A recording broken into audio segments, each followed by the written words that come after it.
Well, good day, YouTube, and welcome to another episode of the Albino Rhino Beer Review. Today you have the Rhino, and we're looking at a beer. Today's beer is right here in my hands. This is the Northern Lights Lager,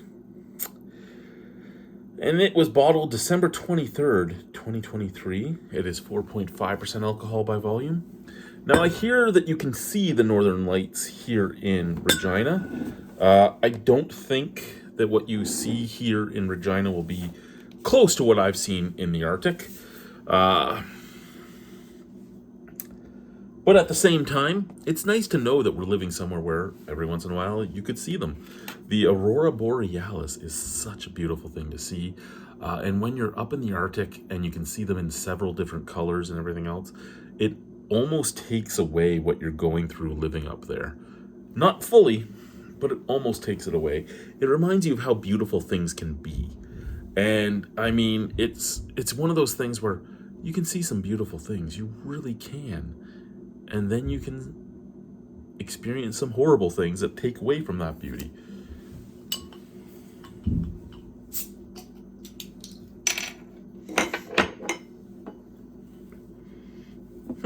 Okay.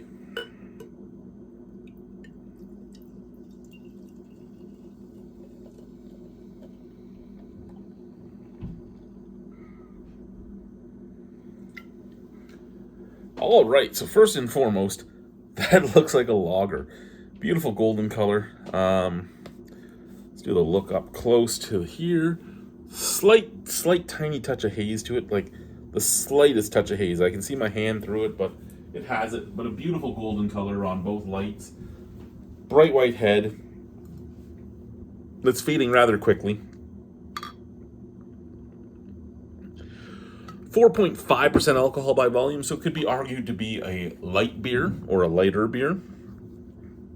I mean, Corona is sometimes considered a light beer, and it is above 4 but under 5. So I mean, yeah, 5 is regular strength. Anything under 5 should technically be a light beer or a lighter beer, and I mean, this is 4.5, right?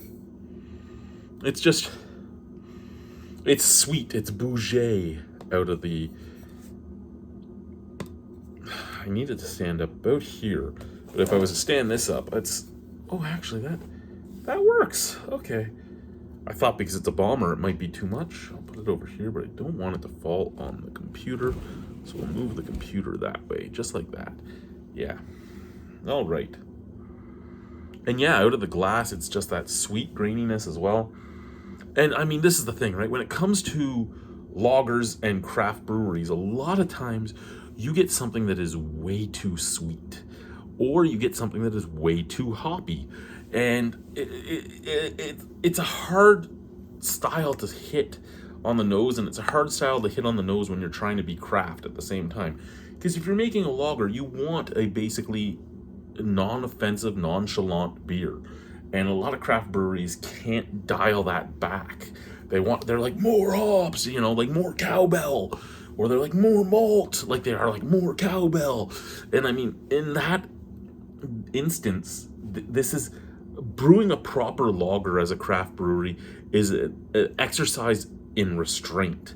And as much as the smell doesn't make me excited, the smell makes me excited at the same time, because it makes me excited in that I think Bushwacker practiced restraint.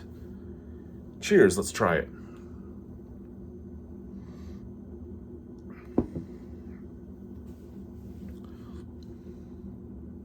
Okay, so first and foremost, slight sweetness at the forefront. Middle, bready biscuitiness. Finish, bready biscuitiness with a slight touch of citrus. That slight touch of citrus is where the restraint left their brewmaster or their brewer, whoever made it. However, it is not overpowering, it's subtle, and it adds to the beer.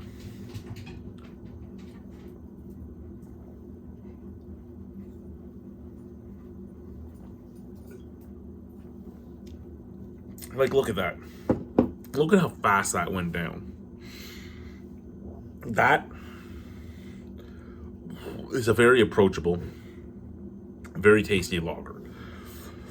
Albeit slightly more hoppy than you'd expect but it's such a slight touch of citrus that it doesn't matter. And it actually lends beautifully to the beer. So Northern Lights Lager is 2 thumbs up from me. Out of 10, that's a 7.5. I would buy that again. I would buy a pint of that while sitting at the Bushwacker Brew Pub. If I ever find a job so that I can actually afford to go to the Bushwacker Brew Pub. This is the thing, right? I have this house, and now I'm scared I'm going to lose this house, like, so quickly, it's not funny. There's nothing hiring. I do have a job. It's just such a pay cut that it doesn't allow me to live. So I'm looking for, I even went to McDonald's. I'm like, yeah, I'll shave.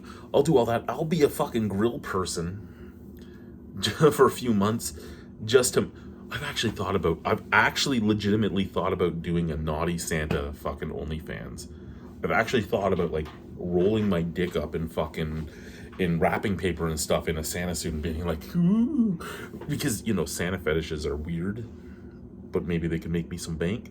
Because, I mean, all these midgets and everything are making good bank on OnlyFans. Why can't I? Why can't an albino do the same thing, right? I'm a hairy albino guy. I should be able to. Anyway, I like the beer. If somebody from Bushwacker's watching, I'm sorry. Hey, if you guys need a dishwasher or something, since nobody wants to hire me for a real job in the brewing industry, I'm available. Bye, guys.